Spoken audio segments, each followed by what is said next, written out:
Good afternoon. હું જકિયા એજાઝ પટેલ અને મારી સાથે નફીસા અનવર મીરો અમે દી કંકારિયા હાઈસ્કૂલની વિદ્યાર્થીનીઓ વિભાગ 3 ગ્રીન એનર્જીમાં અમારો project the green Indian highway future energy hub લઈને આવ્યા છે. ભારતમાં આપણે આશરે 1,46,145 કિલોમીટર જેટલા રોડ નેટવર્ક આવેલા છે, જે આપણા ગુજરાતમાં 14 રાષ્ટ્રીય ધોરીમાર્ગો આવેલા છે, જે 3,245 કિલોમીટર જેટલા વિસ્તારમાં પથરાયેલો છે, જેમાં નેશનલ હાઈવે નંબર 8 એ સૌથી લાંબો રોડ છે. તો ચાલો આપણે આ પરિવહન કરતા માર્ગને ઉર્જા સ્ત્રોત તરીકે પણ વિકસાવીએ. આ હેતુ સાથે અમે the green Indian highway future energy hub project લાવ્યા છે. વિવિધ પુનઃપ્રાપ્ય ઉર્જા સ્ત્રોતો જેમ કે પવન ઉર્જા, સૌર ઉર્જા, ગતિ ઉર્જા તેમજ પીઝો ઇલેક્ટ્રિક ઉર્જાનો યોગ્ય સમન્વય કરીને અમે 6-in-1 ટેકનોલોજીથી આ the green Indian highway future energy હબનો ભવિષ્યનું માળખું તૈયાર કર્યું છે. તો ચાલો વિસ્તારપૂર્વક સમજીએ. સૌપ્રથમ અમે સોલર ટ્રેકર સિસ્ટમનો ઉપયોગ કર્યો છે. તો આ સોલર પેનલ સિસ્ટમમાં સામાન્ય સોલર પેનલ કરતાં LDR લગાડેલ હોય છે, જેથી તે જ્યારે સૂર્ય જે દિશામાં ગતિ કરે છે એ દિશામાં તે પણ ગતિ કરશે અને સામાન્ય સોલર પેનલ કરતાં આ સોલર પેનલમાં 30-40% વધુ ઉર્જા ઉત્પન્ન થશે, જે આપણે તેને રોડની આજુબાજુ, હાઈવે પાસે, ટોલ નાકા પર, સિગ્નલ પર વગેરે જેવી જગ્યાઓ પર તેને મૂકી શકાય છે. ત્યારબાદ અમે બીજા નંબરે પવન ઉર્જાની ટેકનોલોજીનો ઉપયોગ કર્યો છે. જ્યારે વાહન ઝડપથી હાઈવે પરથી પસાર થાય છે ત્યારે પવનની ગતિ થાય છે અને આ વર્ટિકલ ટર્બાઇનો ગતિ કરે છે અને ઉર્જા ઉત્પન્ન કરે છે. આ ઉત્પન્ન કરેલી ઉર્જા નીચે રહેલા જનરેટરમાં સ્ટોર કરવામાં આવે છે. આ વર્ટિકલ ટર્બાઇનોથી રાત દિવસ ઉર્જા ઉત્પન્ન કરી શકાય છે, તેમજ વાદળછાયા વાતાવરણમાં પણ ઉર્જા ઉત્પન્ન કરી શકાય છે.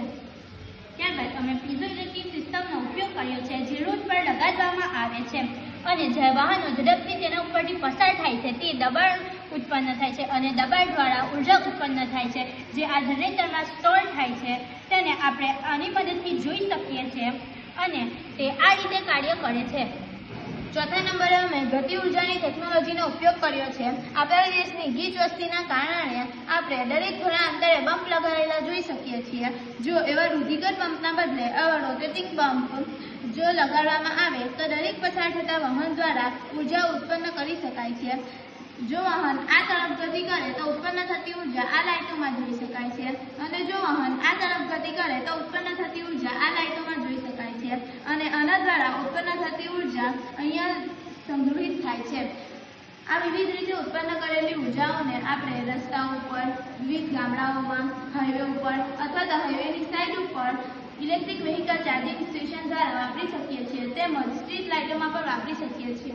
ત્યારબાદ અમે ઇલેક્ટ્રિક વ્હીકલ ચાર્જિંગ સ્ટેશનનો ઉપયોગ કર્યો છે, જેમાં રોડ ઉપર ટ્રાન્સમીટર કોઇલ લગાડવામાં આવે છે અને વાહનમાં રિસીવર કોઇલ લગાડવામાં આવે છે.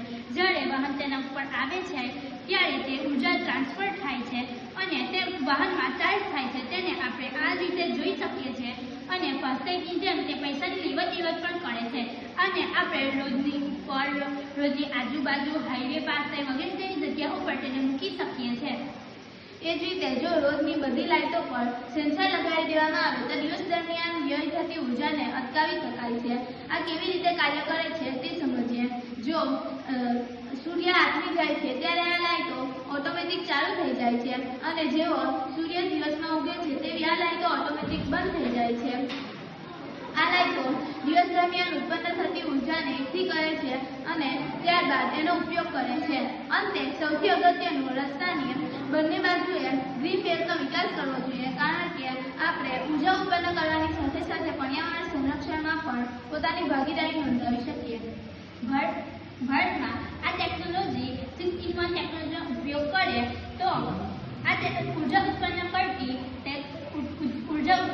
એનર્જી કોરિડોર બની શકે છે.